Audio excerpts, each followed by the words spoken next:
puis de continuer avec le texte de ce matin. Mais je voudrais d'abord qu'on lise ces deux textes. Le premier se trouve dans Luc, chapitre 3. Si vous voulez, on peut commencer par l'Ancien Testament, c'est-à-dire quoi? Les textes de dimanche passé?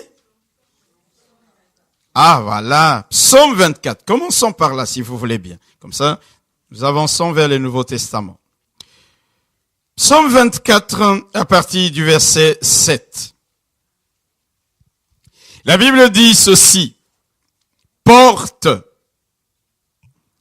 élevez vos linteaux. Élevez-vous, portes éternelles, que le roi de gloire fasse son entrée. Quelqu'un peut dire amen. Ah. Je sais pas, moi quand la parole, j'aime quelqu'un, quand je parle avec lui, il te fait sentir que, non, la parole est tellement bonne que, Porte, élevez vos linteaux, élevez-vous, portes éternelles, que le roi de gloire fasse son entrée. Qui est ce roi de gloire? L'Éternel fort et puissant. L'Éternel puissant dans les combats. Portes, élevez vos linteaux. Élevez-les, portes éternelles. Que le roi de gloire fasse son entrée. Qui donc est ce roi de gloire? L'Éternel des armées, voilà le roi de gloire. Amen. Nous avons commencé ce texte le dimanche passé. Et j'aurais dû enchaîner avec Luc. Et vous comprendrez tout à l'heure les dénominateurs communs. Luc chapitre 3. À partir du verset 1er jusqu'au verset 6. Luc chapitre 3. À partir du verset 1er jusqu'au verset 6e. La Bible dit la 15e année du règne de Tibère César.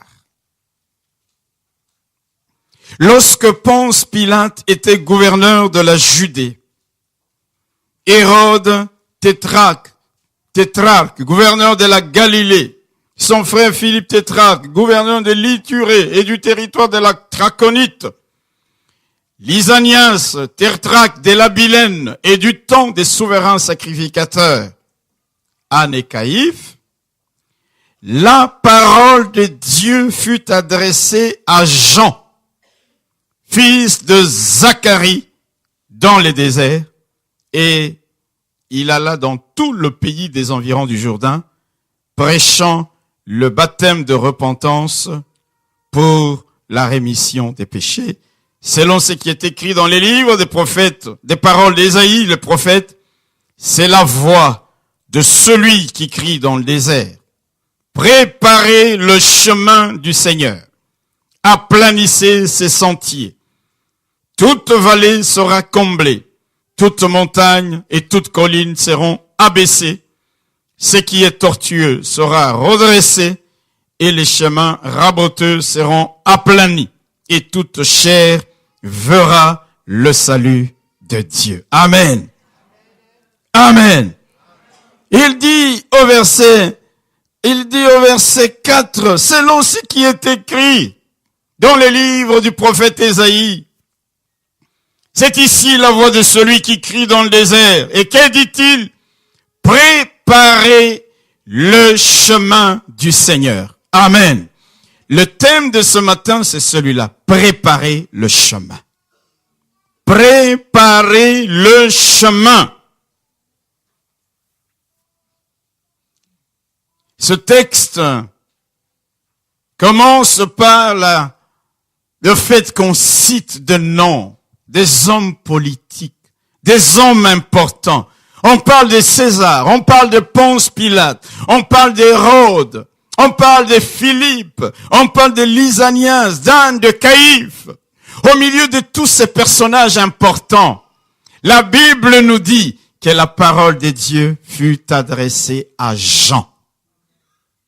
Jean, le fils de qui? Le fils de Zacharie. Zacharie n'était pas un homme dont on peut dire que c'était un homme politique, un homme entre guillemets important.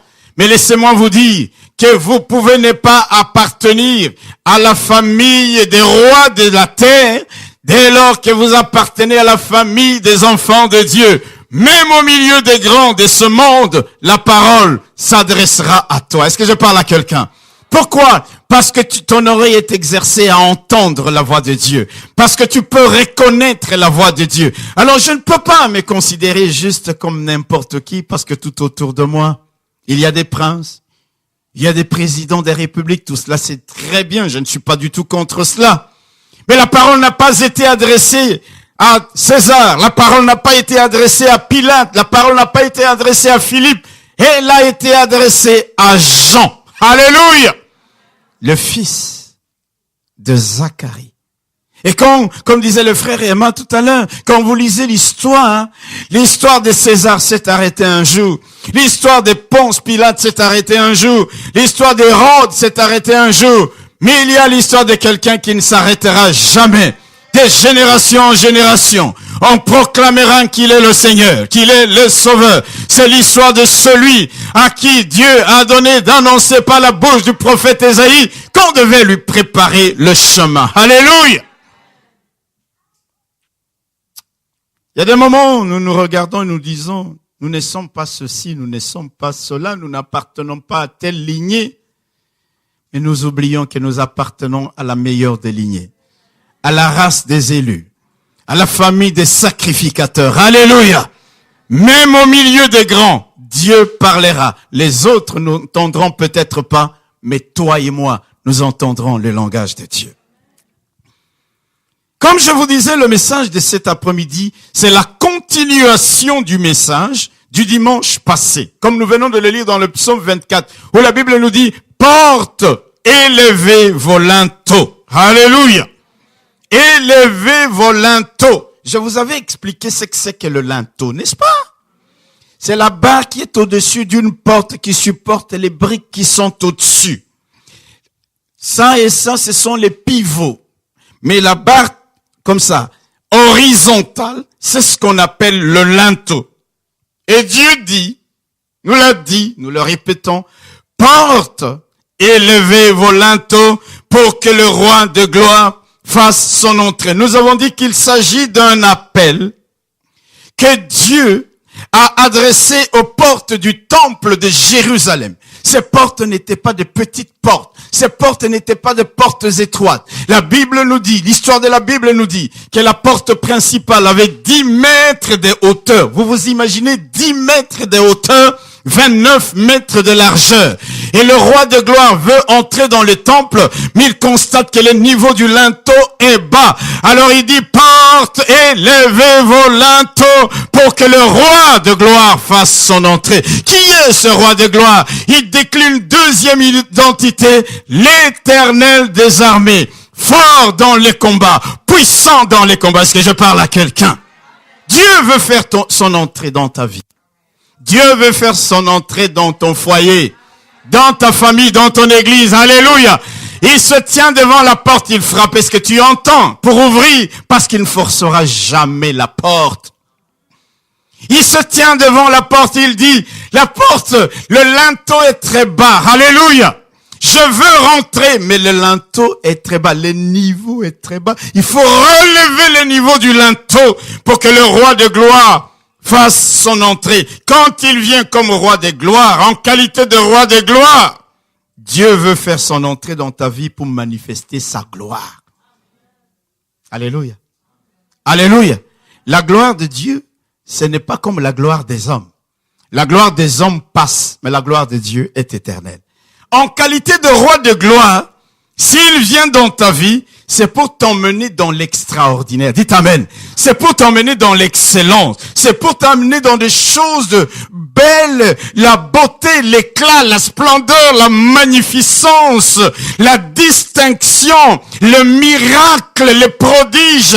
Quand le roi de gloire, nous avons vu les enfants d'Israël, quand ils vous ont vu la gloire de Dieu, non, ils tremblaient. C'était un phénomène extraordinaire. Il dit, je veux faire mon entrée. Porte, mais levez vos linteaux. Qui n'a pas besoin de voir la gloire de Dieu parmi nous? Qui n'a pas besoin de voir la gloire de Dieu dans sa vie? Et Dieu lance cet appel. Il dit, élevez vos linteaux. Il veut t'emmener dans les choses, comme nous avons dit, gloire. Ça a le même sens, la même signification que poids, que valeur. Il veut t'emmener dans des choses qui ont du poids, des choses qui ont de la valeur. Alléluia! Il arrive devant la porte de Jérusalem, 10 mètres de hauteur, 29 mètres de largeur. Il dit, porte, ce n'est pas suffisant. Relevez le linteau pour que le roi de gloire fasse son entrée. Quand la gloire de Dieu se manifeste dans la vie de quelqu'un, quand Dieu change les temps et les circonstances, alléluia, la gloire de Dieu vient dans ta vie, même si tu n'es pas agile. C'est-à-dire même si tu n'es pas qualifié pour gagner la course, quand la gloire de Dieu vient dans ta vie, tu gagnes la course. C'est pourquoi Ecclésiaste pouvait dire, j'ai vu. Qu'est-ce qu'il avait vu? Il avait vu des hommes qui n'étaient pas qualifiés à gagner la course parce que Dieu avait changé les temps et les circonstances. Alléluia. Quand les dieux de gloire viennent dans ta vie, même si tu n'étais pas qualifié pour gagner la guerre, tu n'es pas vaillant pour gagner la guerre, quand la gloire de Dieu vient, la puissance de Dieu vient, l'onction de Dieu vient, même si normalement tu ne pouvais pas gagner la guerre parce que tu n'es pas un homme vaillant, tu gagnes la guerre parce que Dieu change les temps et les circonstances. Alléluia.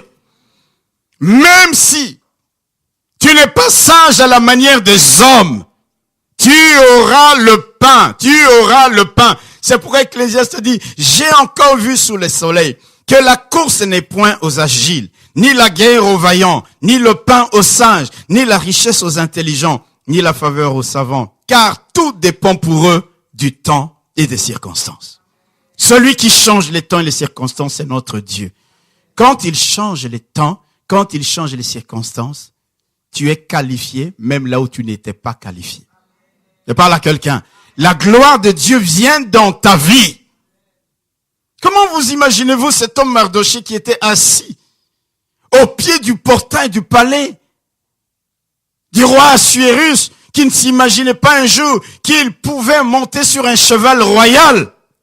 Mais Dieu a changé les circonstances. Alléluia. C'est Aman qui a commencé par le promener. C'est pourquoi même si tu es assis quelque part, alléluia, les gens se moquent de toi, les gens se rient de toi. Oh, tu attends le temps, le moment où Dieu va changer les circonstances. Parce que même si tu es aujourd'hui appelé esclave, demain tu te retrouveras sur un cheval royal. Parce que Dieu aura inversé les circonstances, les temps. Alléluia.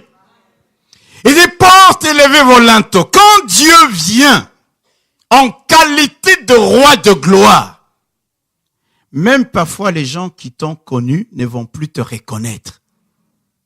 Tellement Dieu va t'élever. Tellement Dieu va te distinguer. Frères et sœurs, nous avons besoin de voir la gloire de Dieu. Il dit, je me tiens, portes éternelles, relevez le linteau.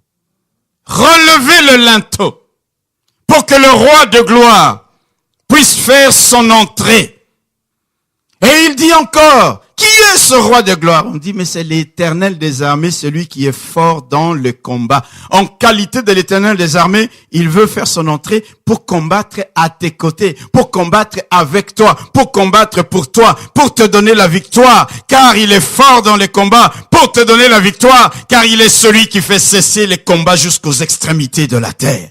Imaginez, vous avez besoin de cet homme qui se nomme roi de gloire, de cet homme qui se nomme l'Éternel des armées. Il est devant ta porte. Tu es dans la misère, tu es dans les combats où tu es perdant, mais il est devant la porte. Il te dit, je suis devant la porte et je me présente devant toi en qualité de roi de gloire et en qualité de l'Éternel des armées. Ouvre-moi la porte. Tu dis, Seigneur, la porte est ouverte. Il dit, non, elle est peut-être ouverte, mais le linteau est bas. Élève maintenant le linteau. Pourquoi? Parce que Dieu ne va pas ramper pour venir dans ta vie. Dieu ne va pas se profiler pour entrer dans ta vie.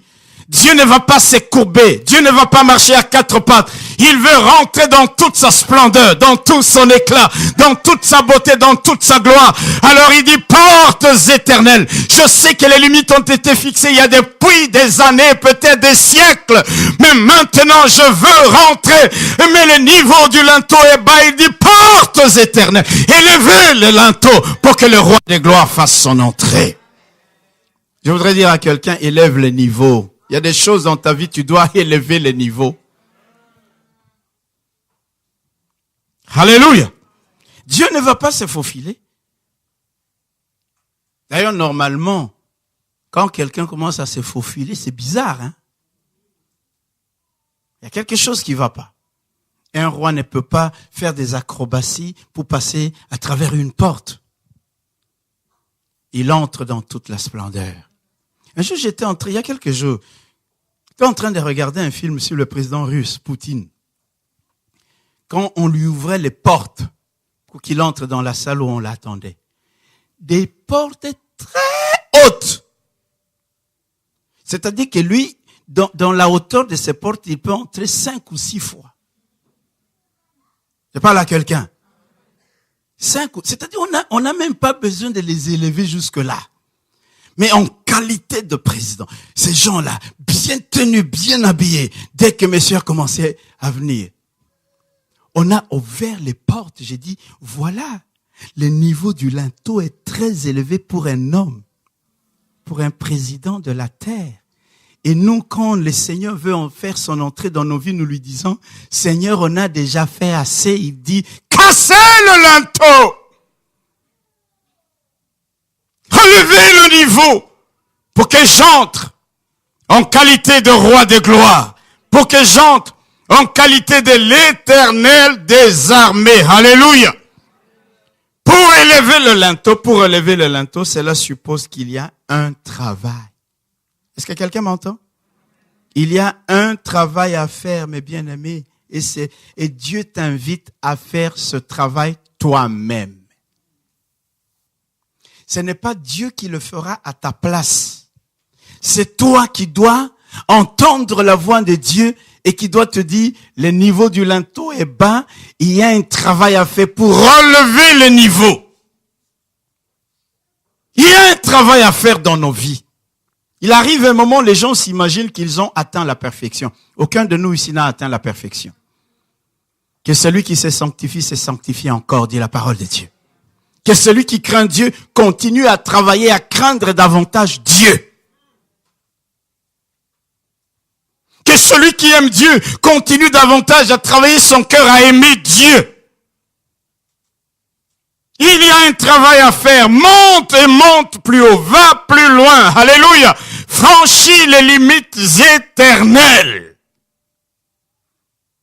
Dégage l'espace. Déblaye l'espace. Enlève tout ce qui va tomber quand tu auras cassé pour élever le niveau. Pour que le roi de gloire fasse son entrée. Il y a un travail à faire. Alléluia.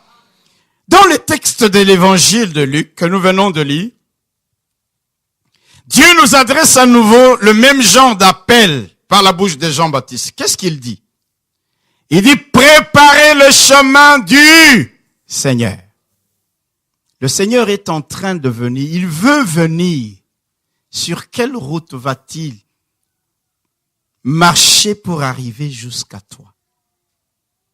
Et il dit, préparez le chemin du Seigneur. Il vient, ton Dieu, ton Seigneur. Il veut venir à toi. Il veut venir vers toi. Mais il te demande de lui préparer le chemin, d'aplanir les sentiers par lesquels il doit passer. Ça veut dire qu'il y a un travail à faire, un travail que toi seul dois faire. Est-ce que je parle à quelqu'un ce matin? Vous savez, beaucoup de gens s'imaginent, et s'imaginent à tort, que le miracle, la bénédiction, la gloire, l'élévation, la distinction de Dieu arrive toujours comme par hasard. Non, il y a toujours un préalable que Dieu nous demande de faire. Alléluia. Depuis quelque temps, qu'est-ce qu'on nous enseigne ici? Le pasteur qui est passé avant nous a dit, la gloire de Dieu veut entrer dans la maison. Et elle attend, et elle a dit, priez jusqu'à ce que les fondements de la porte soient ébranlés, pour que la gloire, la fumée remplisse la maison. Ce travail de prier, ce n'est pas Dieu qui le fera à ta place. Je parle à quelqu'un. Je parle à quelqu'un. La Bible nous dit, élevez les linteaux. Ce n'est pas Dieu qui va les élever. Ne dis pas, Seigneur, viens élever pour moi. Non, non, c'est à toi d'élever, à moi d'élever les linteaux. Quand l'apôtre Matthieu s'est passé ici, il nous a dit l'obéissance. Ça, ce n'est pas Dieu qui fera ça. C'est toi et moi. Quand ce préalable est fait, alors le roi de gloire fait son entrée. Alors la gloire de Dieu vient dans nos vies. Alors le miracle de Dieu s'opère. Alors la bénédiction, la distinction de Dieu ont lieu dans nos vies. Il y a un travail et ce travail est personnel. Il dit porte, élevez vos linteaux. Il dit préparez le chemin du Seigneur. Préparez le chemin du Seigneur. Quand Moïse a prié en disant, Seigneur, fais-moi voir ta gloire, qu'est-ce que Dieu lui a dit? Tu veux voir ma gloire? Tiens-toi près de moi et pose tes pieds sur les rochers. Sois assis sur les promesses, même s'il pleut, même si la terre tremble, même si les choses changent. Les promesses de Dieu sont immuables. Tu te tiens dessus et tu dis, tout peut s'ébranler, chanceler. Mais je sais que Dieu a dit la vérité. Je me tiens sur les promesses de Dieu. Je ne veux pas m'éloigner de Dieu. Et Dieu, en ce moment-là, tu auras fait le préalable. Tu vas voir la gloire de Dieu. Alléluia. Alléluia. Jean-Baptiste disait donc, préparez le chemin du Seigneur, aplanissez ses sentiers. Préparez la voie par laquelle Dieu veut venir jusqu'à nous. Aplanissez ses sentiers, nous dit la parole de Dieu. Quand vous regardez la suite, écoutez. Selon ce qui est écrit au verset 4, c'est la voix de celui qui crie dans le désert. Préparez les chemins du Seigneur, aplanissez ses sentiers. Mais regardez, on lit mal. À partir du verset 5, on donne les résultats, on donne les choses qui vont avoir lieu lorsque toi et moi, nous avons préparé le chemin. Verset 5, on dit quoi? Ça, c'est la première bénédiction. Toute vallée sera comblée. Quand on dit comblée, c'est l'abondance, hein? Quand le chemin est préparé, mon frère, quand le sentier par lequel le Seigneur doit venir, tu as entendu sa parole et tu dis, Seigneur, je veux m'appliquer maintenant à te préparer le chemin. La Bible dit, premièrement, toute vallée sera comblée. Deuxièmement, toute montagne et toute colline seront abaissées. Je vais vous expliquer tout ça tout à l'heure. Troisièmement, ce qui est tortueux sera redressé. Parce que le Seigneur, quand il vient, il ne va pas laisser ce qui est tortueux rester tortueux. Les chemins raboteux seront aplanis. Alléluia. Toute chair verra son salut. Amen. Par la bouche de Jean-Baptiste, il dit, je veux venir, je viens. Je sais que dans ta vie, il y a des choses qui ne tournent pas rond. Je sais que dans ta vie, tu as besoin de mon abondance. Donc, quand vous lisez ça de près, vous allez voir que ça correspond à nos situations. Vallée qui doit être comblée, c'est l'abondance de Dieu, c'est le vase qui déborde.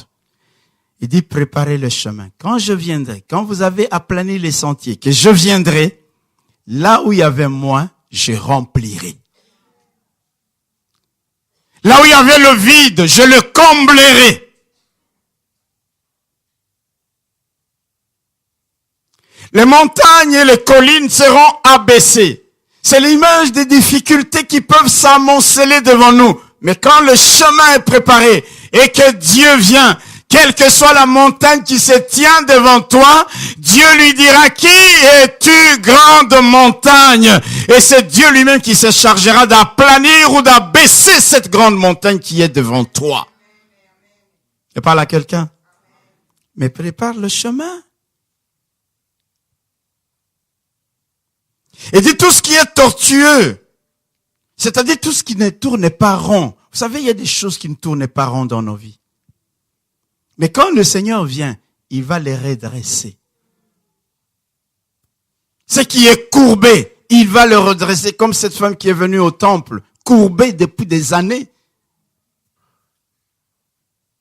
Et le Seigneur lui a dit, cette fille d'Abraham a droit à la bénédiction. Elle est sortie du temple redressée, parce que le Seigneur était là. Alléluia. Il dit les chemins raboteux. Ça veut dire quoi? Les chemins pleins d'embûches, les chemins pleins de pièges. Quand le Seigneur vient, il va te délivrer du filet de l'oiseleur. Il va t'arracher du danger. Alléluia. Tu ne seras pris plus dans les filets, dans les pièges de l'ennemi. Tu as préparé le chemin. Il y a un travail qu'il faut que tu fasses.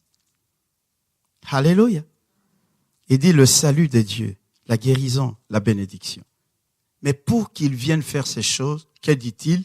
Préparer le chemin. Préparer le chemin du Seigneur. Alors écoutez-moi bien. Est-ce que les gens devaient prendre les pelles, les râteaux, des bêches, et dit, Jean-Baptiste nous a dit, préparez le chemin. Par quel chemin? De Jérusalem. Allons préparer le chemin entre Jéricho et Jérusalem. Ils ont pris des bêches, ils ont pris des râteaux. Non, c'était un discours spirituel. Quand nous disons préparer le chemin du Seigneur, alléluia, la Bible parle ici des cœurs qui devaient être préparés. Des cœurs.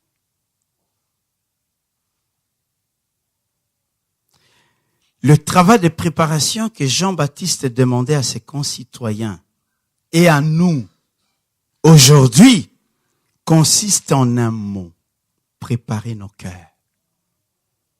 Alléluia. Est-ce que quelqu'un m'entend? La Bible dit le cœur de l'homme est tortueux. C'est du cœur que sortent les mauvaises pensées, que sortent les adultères, les calomnies, les injures, la méchanceté, la sorcellerie. Parfois nous venons à l'église, Seigneur, oh, bénis-moi, bénis-moi. Prépare le chemin. Quand tu vas préparer le chemin, le Seigneur viendra, il comblera la vallée, alléluia.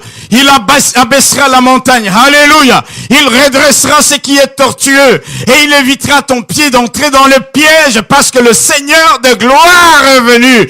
Il te dit, élève le linteau, c'est un travail pour toi et toi seul dois faire ce travail.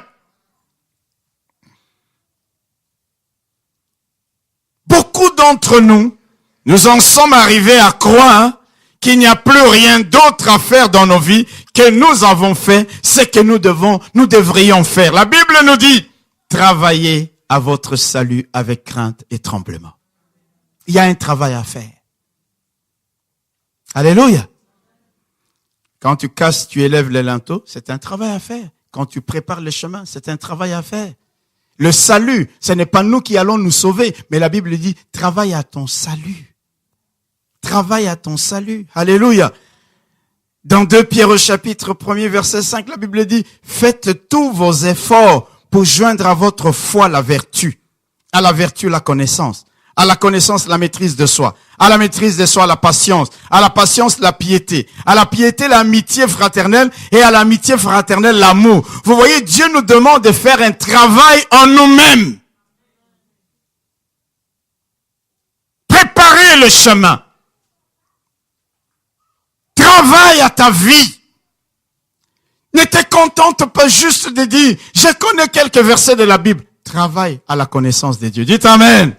La Bible dit, faites tous vos efforts. Ça demande parfois des efforts. Tu te regardes et tu dis, non, Je dois travailler à ma manière de calomnier les autres. Je parle à quelqu'un. Vous savez, dans la vie, si vous n'arrivez pas à reconnaître vos défauts, vous ne changerez jamais. Jamais. Il faut qu'à un moment donné, tu fasses une pause et tu te dis, tout à l'heure là, j'étais avec ce frère. Est-ce que j'étais obligé vraiment de lui dire les histoires de cette sœur-là? Est-ce que j'étais obligé? Et tu constates que tu n'étais pas obligé. C'est-à-dire là, tu remarques qu'il y a un travail à faire en toi qui est quoi? De temps en temps, la fermer un peu. Je parle à quelqu'un. Il y a un travail à faire. Un travail à faire dans ta manière de résister contre les péchés. Il y a des gens qui vous disent, moi je suis chrétien. Moi. Il suffit que la tentation se présente devant lui. C'est lui qui court devant la tentation. Il y a un travail à faire. La Bible dit, faites tous vos efforts. Quand on doit préparer le chemin du Seigneur, mes bien-aimés, ça demande aussi des efforts. Il y a des choses dont on doit se débarrasser. Il y a un prix à payer, si vous voulez bien.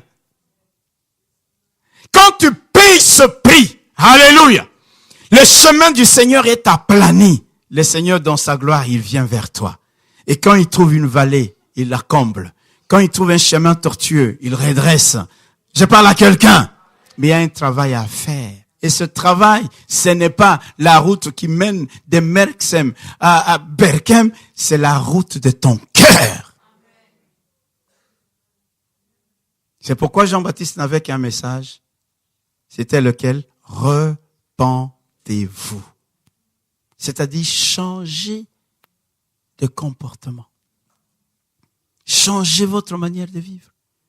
Comment on peut préparer la route du Seigneur? Mes frères et sœurs, aujourd'hui, les chrétiens ne savent même pas qu'ils ont péché. Il y a des gens, quand tu lui parles du péché, il dit, mais les choses se passent toujours comme ça. Le problème, ce n'est pas que les choses se passent comme ça. Même si elles se passent bien comme ça, dès lors qu'elles ne se passent pas comme Dieu le veut, ça devient un péché. Est-ce que quelqu'un entend ce que je dis? Jean-Baptiste disait, préparez le chemin du Seigneur. Beaucoup de chrétiens, aujourd'hui, quand ils viennent devant Dieu, c'est Seigneur, donne-moi, donne-moi, donne-moi. On ne prépare pas le chemin du Seigneur en disant donne-moi. On prépare le chemin du Seigneur en disant pardonne-moi. Quand vous lisez la prière que le Seigneur nous a apprise, il dit donne-nous aujourd'hui notre pain de ces jours. Mais il ne s'arrête pas là. Il va plus loin en disant pardonne-nous nos offenses. Quand tu as fait du tort, alléluia, répare. Quand tu as péché, ne te justifie pas. Il disait, beaucoup de gens disent, et ils diront encore, donne-nous aujourd'hui. Donne-nous aujourd'hui notre pain. Il s'arrête là. Il faut aller beaucoup plus loin en disant, pardonne-nous nos offenses. Alléluia. C'est ça le problème. Le problème s'appelle la propre justice. Beaucoup de chrétiens croient qu'ils sont justes par eux-mêmes. L'autosuffisance. Une trop haute opinion d'eux-mêmes. Ce que je fais est parfait. Ils se considèrent justes. Ils sont meilleurs que les autres. Ils font un peu plus, ils font mieux que les autres. Donc, Seigneur, ça suffit.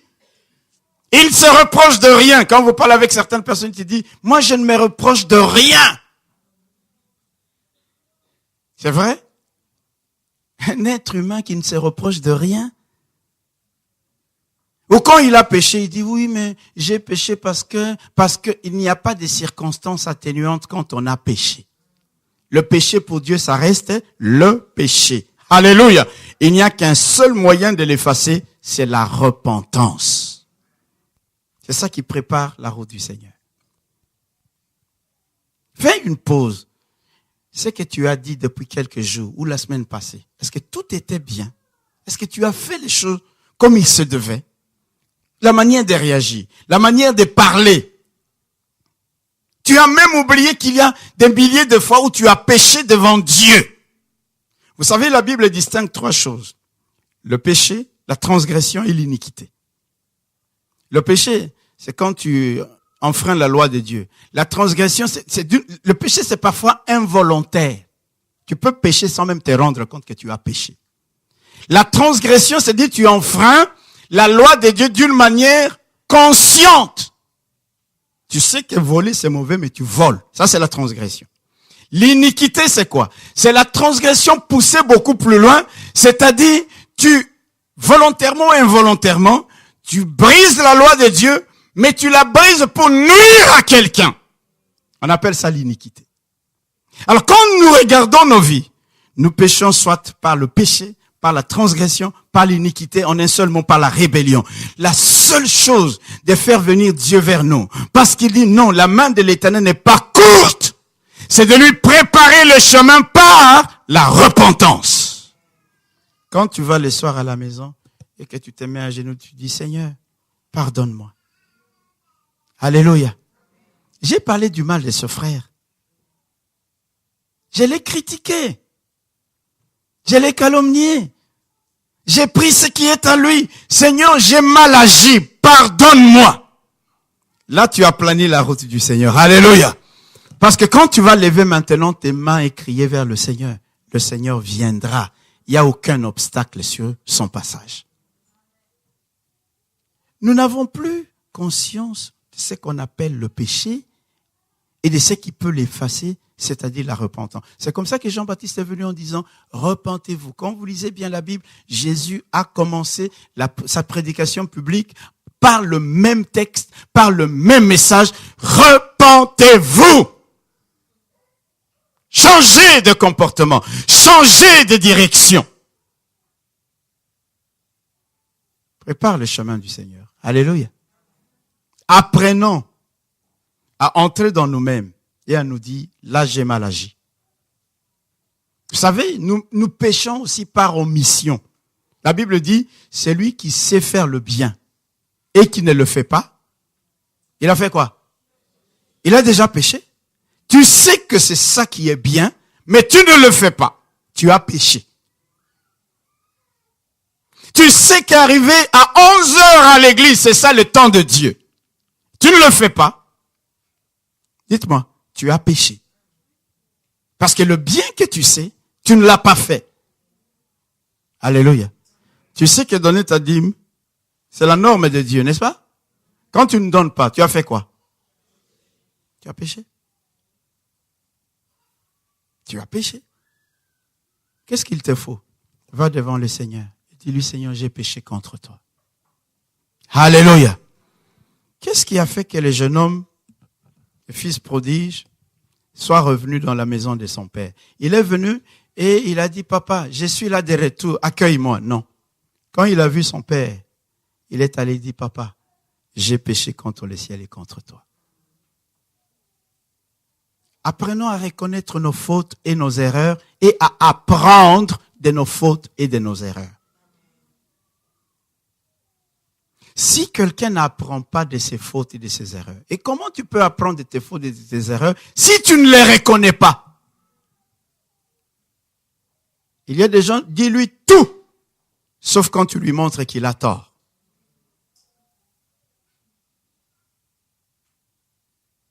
Il y a des gens, ils viennent à l'église quand il écoute la parole de Dieu. Il ferme les oreilles face à certaines choses et d'autres. Là, il prend. Quand je viens dans la maison de Dieu, je laisse ma vie ouverte à la parole de Dieu. Seigneur, parle même là où ça fait mal. Parle où ça fait mal. Certains gens, ils vont sortir de l'église. Ah, là, on a comploté contre moi, on a parlé de moi. Si ça te concerne, frère, c'est que Dieu veut, alléluia, que tu te répandes, que tu prépares le chemin pour qu'il vienne. Qu'est-ce que ça nous coûte de dire souvent à Dieu, Seigneur, j'ai péché contre toi. J'ai mal agi dans telle circonstance. Seigneur, j'ai volé. Pas comme les types qui disaient, j'ai volé la corde. Vous vous rappelez de l'histoire Du type qui est allé voir les prêtres pour dire, j'ai volé une corde. Il n'avait pas volé la corde parce qu'au bout de la corde, il y avait la chèvre. Et au lieu de dire, j'ai volé la chèvre, lui dit, j'ai volé la corde. Il dit, j'ai volé la chèvre.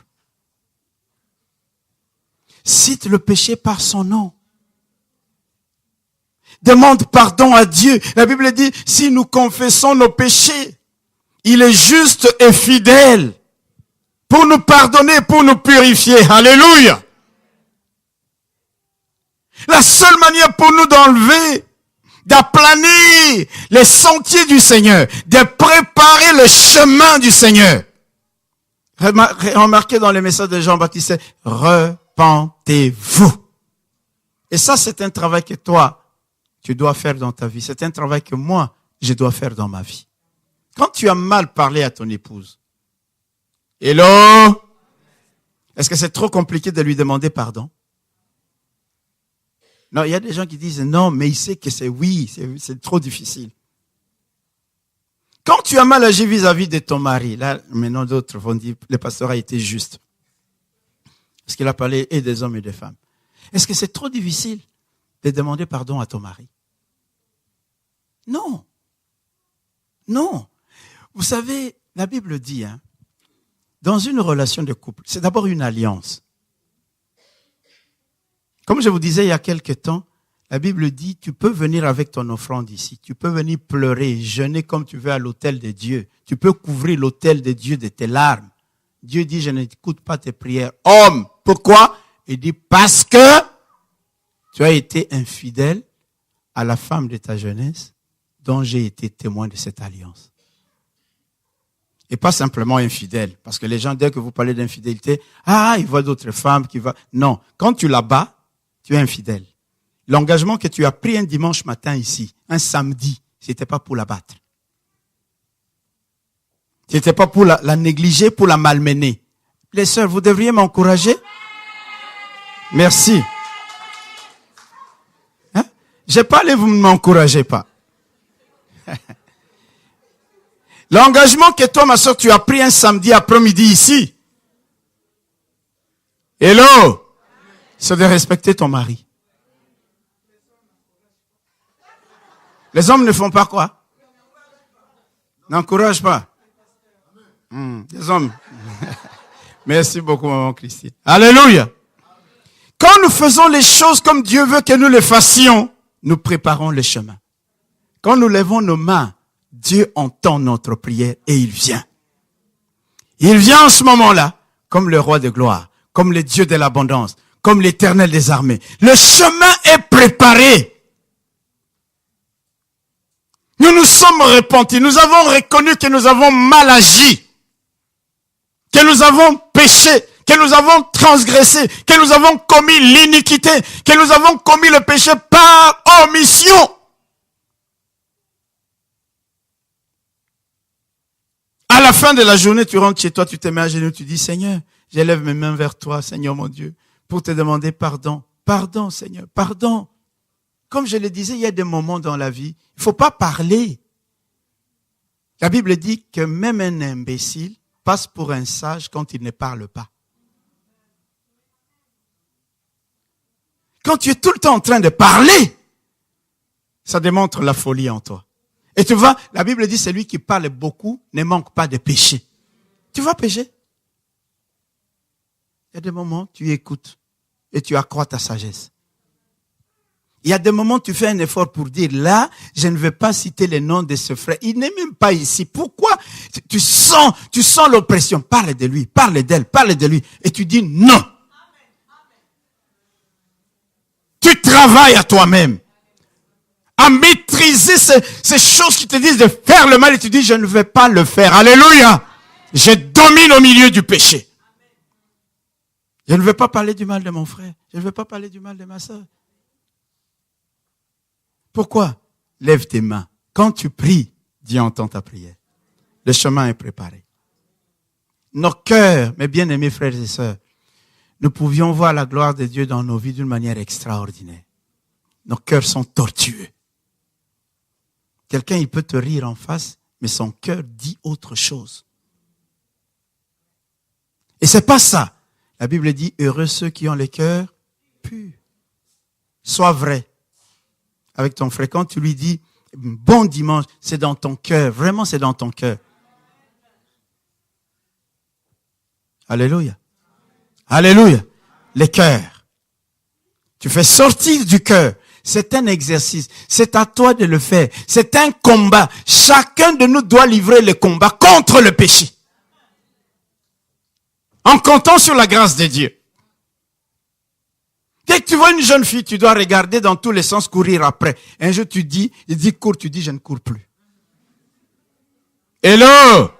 Il dit regarde et tu dis je ferme mes yeux. C'est un combat. Quand tu gagnes la victoire une fois, deux fois, trois fois, tu deviens fort parce que tu as exercé tes muscles. C'est comme ça que vous voyez, même le joueur de football, avant de monter sur le ring, il s'échauffe d'abord. Il est en train de s'entraîner. Il ne monte pas directement. Un boxeur ne devient pas poids lourd du jour au lendemain. Il commence par des petits poids, il monte à force de s'entraîner. Nous ne nous entraînons plus à résister au péché. Alléluia. La repentance, n'en parlons même plus parce que tout ce que nous faisons est juste et bon et bien. Non, non, non, non. Plonge tes regards dans la parole de Dieu. Tu dis, Seigneur, j'ai mal agi. Pardonne-moi mes offenses. Comme je pardonne à ceux qui m'ont offensé. C'est le seul texte de la Bible où l'homme dit à Dieu, suis mon exemple. Est-ce que quelqu'un m'entend? Il dit, Seigneur, tu as vu, je pardonne aux autres. Tu as vu? Alors toi maintenant, pardonne-moi. Il dit, Seigneur, c'est le seul texte de la Bible où l'homme parle à Dieu comme pour lui dire, regarde mon exemple. Et ça vient de la bouche de qui? De Jésus. Il dit, voici comment vous devez prier. Pardonne-moi mes offenses, comme moi. Je pardonne aux autres. Je viens te demander pardon. Tu as vu que j'ai pardonné aux autres. Ça veut dire que si tu n'as pas pardonné aux autres, tu n'as pas de quoi t'appuyer pour demander que Dieu te pardonne. Et si Dieu ne te pardonne pas, il y a un mur sur son chemin. C'est pourquoi la Bible dit non, mes frères et sœurs. La main de l'Éternel, Ésaïe 59, verset 1er. Il dit la main de l'Éternel n'est pas trop courte pour agir. La main de Dieu n'est pas trop faible pour agir. Alléluia. Qu'est-ce qui nous empêche de voir la main, la gloire de Dieu? La Bible dit, ce sont nos péchés. Nos péchés. Or, le problème du péché a été résolu. Quand la Bible dit, si tu pêches, tu peux te tourner vers Dieu en confessant, en reconnaissant et en te détournant du péché. Il y a des gens qui ont appris la repentance, ils pêchent, il dit, le pasteur nous a enseigné la repentance. Il pêche, il se repent. Il pêche, il se repent. La même chose. La Bible dit, si nous péchons volontairement, après avoir reçu la connaissance de la vérité, il n'y a plus de sacrifice pour le péché. Le péché n'est pas un mode de vie. Le péché devient un accident. Et quand tu as fait cet accident, il y a un moyen d'enlever tout ce qui peut obstruer la route du Seigneur, c'est de te repentir. C'est de demander pardon. C'est de réparer. C'est de te détourner du mal. Et quand tu l'as fait, maintenant tu peux crier, Seigneur, viens. Alléluia!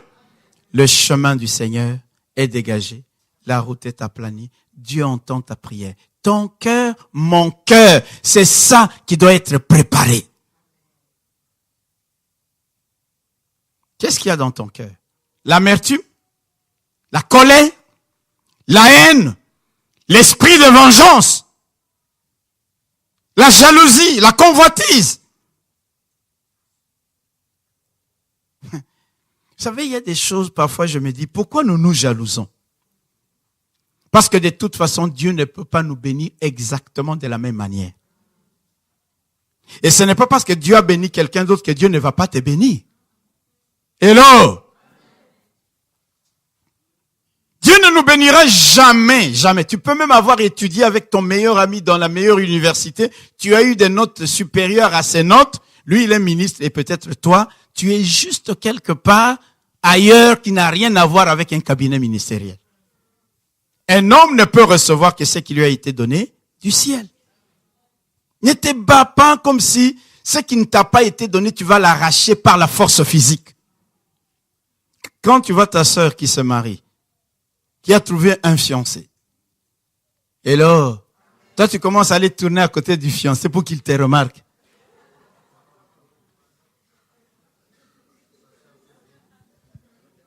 Je parle à quelqu'un. D'ailleurs, là, franchement, tu deviens encore plus légère. Parfois, il va chez l'autre. Mais pourquoi tu aimes cette fille? Tu sais, moi, je peux te raconter des choses sur elle. Hein? Comme si en lui racontant des choses sur elle, il dit, ah, toi qui m'as raconté, je me tourne vers toi. Parce que le cœur est mauvais. La jalousie, l'envie. Et pourquoi la Bible dit, béni, réjouissez-vous avec ceux qui se réjouissent. La sœur Gétou va se marier ici les 31. Alléluia. Quel va être le sentiment de ton cœur le jour où elle sera là? On est en train de la bénir. Quel est le sentiment de ton cœur? Commence à regarder à Serge et tout dit, ce chignon là d'ailleurs, c'est même pas beau. Le chignon peut ne pas être beau, mais c'est elle qui est à l'honneur.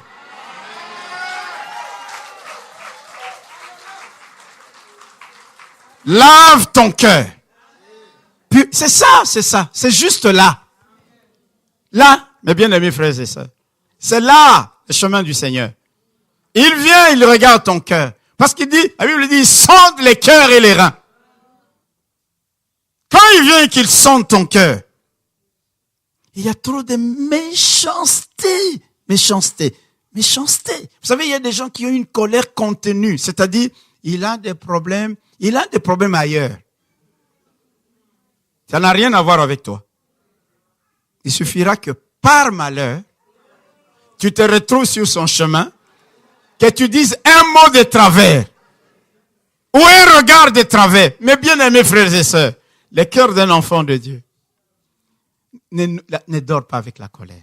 N'entretiens pas la colère. Ne nourris pas la colère. Il y a des choses meilleures pour les nourrir. Nourris ta foi. Nourris la connaissance de la parole de Dieu. Nourris ta relation avec le Seigneur. Alléluia. Pourquoi tu vas entretenir quelque chose qui va te tuer? Le cœur, prépare, qu'il devienne un cœur pur. Alléluia. Quand tu lèves les mains, tu pries. Tu regardes la sœur qui se marie, tu dis, oh, que c'est beau. Le Seigneur me bénira moi aussi un jour comme ça. Et le Seigneur va le faire. Mais si tu trouves qu'il y a des défauts chez les autres, des fautes chez les autres, c'est l'envie, c'est la jalousie.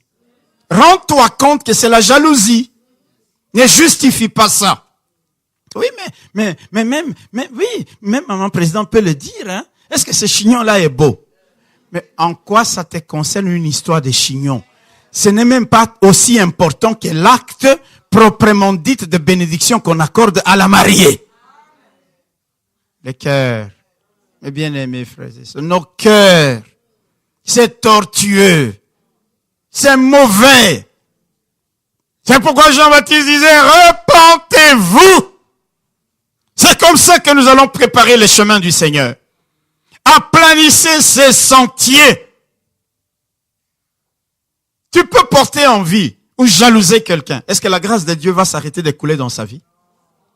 Au contraire, tu vas voir que plus tu jalouses ou tu combats quelqu'un, plus ton cœur est dans l'amertume. Tu vas voir le Seigneur élever la porte. Tu peux faire un infarctus pour rien.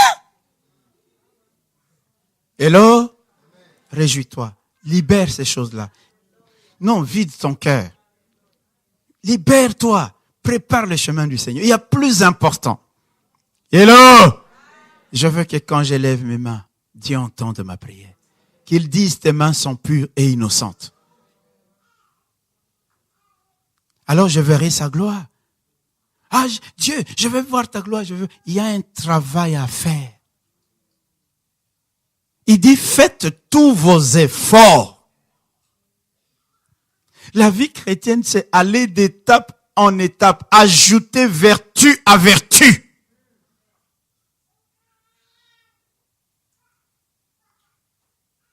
Chacun de nous peut savoir, en tout cas, il me manque encore la maîtrise de soi. N'est-ce pas?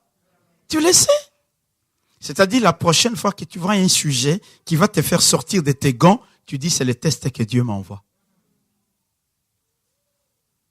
Alors, quelqu'un, il vient, il te dit des choses vraiment et puis, tu es calme. Moi, quand j'ai réussi un test comme ça, moi-même, j'ai une joie intense dans mon cœur et j'ai dit, Satan, tu vois, cette fois-ci, là, je ne suis pas tombé. Je ne suis pas tombé. Parce que les gens, dès que tu dis tomber, c'est autre chose qu'ils ont en tête. Tomber, c'est quand tu n'as pas tenu le coup face à ces péchés que tu sais que tu dois vaincre. Tu es tombé, accepte ça. Alléluia. Alléluia. Parce qu'aujourd'hui, ce pasteur-là, il est tombé. C'est-à-dire, il est sorti avec une femme. Il n'y a que ça qu'on appelle tomber. Mais non. À quoi il est tombé. Mais ici, qui ne tombe pas? Quand tu n'as pas su te maîtriser face à cette situation, tu as échoué, tu es tombé. Quand tu n'as pas su garder silence, ça lui fallait que tu te taises. Tu as échoué, tu es tombé. Et Dieu permettra ces situations-là pour que nous puissions nous exercer et faire des progrès. Et faire des progrès. Pour que hier, ce qui t'énervait, quand tu regardes comme ça, tu secoues simplement la tête et tu dis, ouf, c'est la vie, vanité de vanité, poursuite du vent. Et tu passes. Alléluia. Et tu passes. Mes frères et sœurs, toute cette semaine, je ne sais pas. On a parlé d'Ecclésiaste depuis 2 semaines bientôt. Et je dis, nous devons. L'Ecclésiaste dit, j'ai vu. C'est-à-dire, il a vu des situations qui lui ont permis de tirer des leçons, qui lui ont permis d'avoir de l'expérience pour augmenter la sagesse. Apprenons des choses que nous voyons.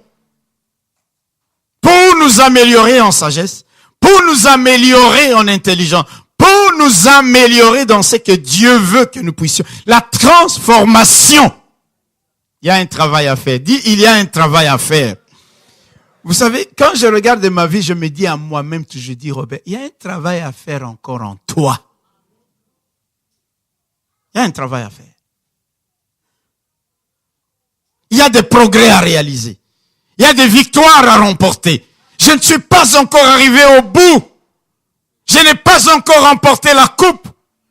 Mais je me porte vers l'avant. Je continue à apprendre de mes erreurs et de mes fautes. Et quand je suis tombé, je me mets devant le Seigneur et dis, Seigneur, j'ai échoué. Pardonne-moi. Nous devrions dire pardonne-moi beaucoup plus que donne-moi. Parce que déjà en disant pardonne-moi, il y a les parts et les donnes qui sont déjà mélangées.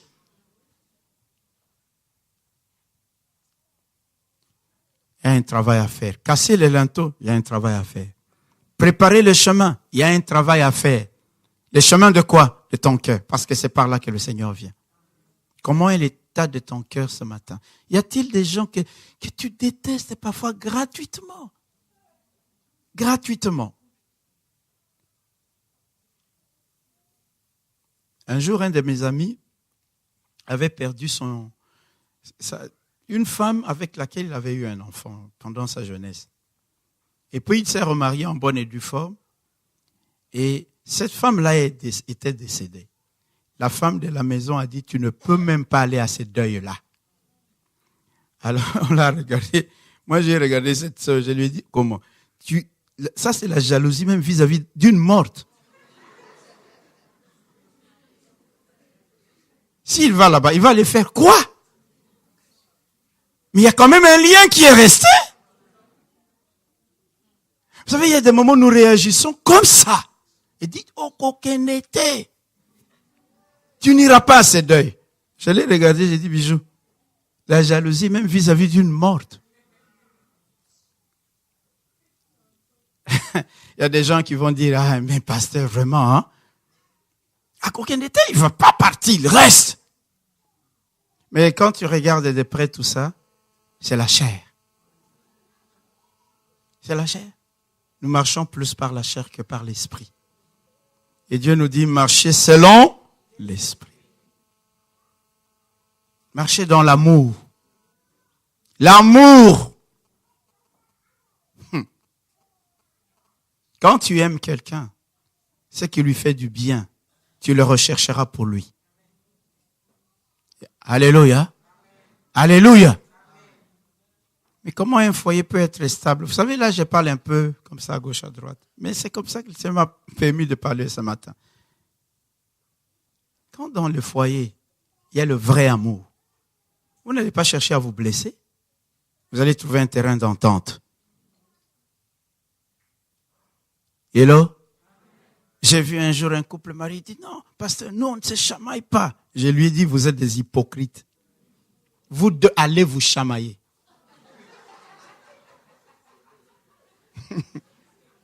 Eh oui, c'est sérieux. Je dis, allez vous chamailler.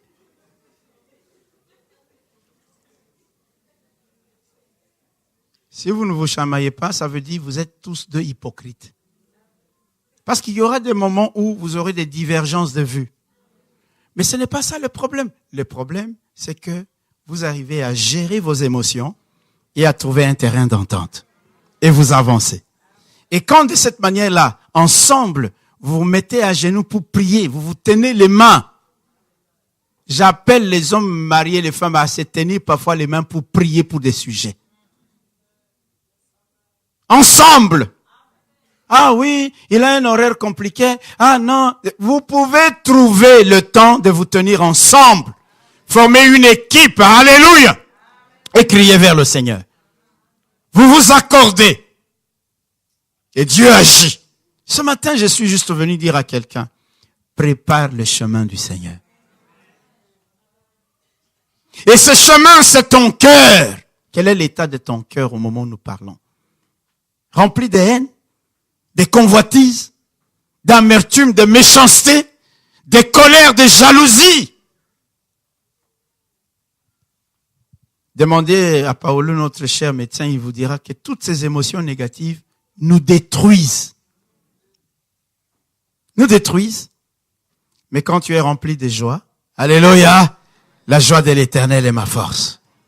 Tu sais, les combats sont là, les difficultés sont là, mais tu sais qu'il y a quelqu'un qui s'occupe de toi, qui combat pour toi, qui est venu en qualité de l'Éternel des armées. Et quand tu souris, c'est un sourire vrai. C'est pas un sourire jaune, ocre, mécanique. Il y a des gens, quand ils rient, ils te communiquent l'envie de rire. Alléluia. Mais il y a des gens, ils rient, ils t'énervent. Ils te communiquent une envie contraire. Parce que c'est pas sincère. Et tu les constates. Tu dis, Et puis c'est passé. Ce qu'il faut, c'est un vrai rire. Alléluia. Même s'il avait tellement de problèmes, tu parles, tu ris comme ça. Il dit, ouf, et la personne rit, il se détend. Parce que ça sort d'un cœur pur. Préparons le chemin du Seigneur. Alléluia. Prépare le chemin du Seigneur. L'Éternel veut venir dans sa gloire. Il dit, repentez-vous. Repentez-vous. Repentons-nous. Ici, combien de gens, la semaine d'après, pas plus tard, je parle de la semaine hier. Regarde bien. Il y a plein de gens ici, ils ont critiqué d'autres. Je vous dis, peut-être même son pasteur. Il dit, là, c'est dimanche d'Obi. Il va prêcher longtemps. Et là, tu viens à l'église pourquoi? Pour écouter la parole. Et moi, je suis chez moi, en train de lire ma Bible pour venir t'enseigner le dimanche. Parfois même quand tu es en train de dormir, moi je suis dans l'intercession. Oh, j'ai béni notre équipe d'intercesseurs. Tous les jeudis, nous sommes là. Pour prier pour l'église. Jamais une seule fois on a prié pour nos besoins à nous. Jamais. Les gens qui sont dans l'équipe d'intercession le savent. On est là à genoux, en train de crier et de prier pour les besoins du peuple de Dieu. Alléluia. Imagine quelqu'un, il est en train de prier pour toi comme ça. Et là où toi tu es, tu es en train de dire du mal de lui. Est-ce que réellement, sa prière te sera bénéfique?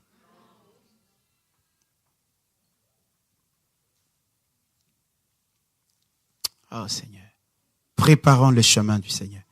Dieu nous a appelés à la transformation. Soyez renouvelés, soyons transformés et manifestons la lumière que Christ est venu apporter à nos vies. Vivons dans la différence. Que les gens du monde sachent que nous sommes le sel de la terre et la lumière du monde. Alléluia. Jean-Baptiste a dit, préparez le chemin du Seigneur. Aplanissez ses sentiers. Alléluia. Quand nous allons nous repentir, nous allons libérer la main de Dieu. Écoutez, je vais terminer par 2 versets. Actes chapitre 2, verset 38.